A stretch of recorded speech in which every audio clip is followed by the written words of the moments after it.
ஆசை, இச்சை, விருப்பம், பேரவா இவை அனைத்தும் மனிதனை வேரோடு சாய்க்க வல்லவை, சக்தி வாய்ந்தவை.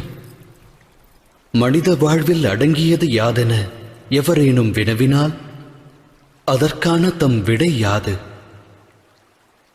சற்றே சிந்தியுங்கள். ஆழ்மனதிடம் இவ்வினா எழுப்பினால் அது அட்சர லட்சணமாய் கூறும் ஆசை என்று. ஆசை யாரை விடும்?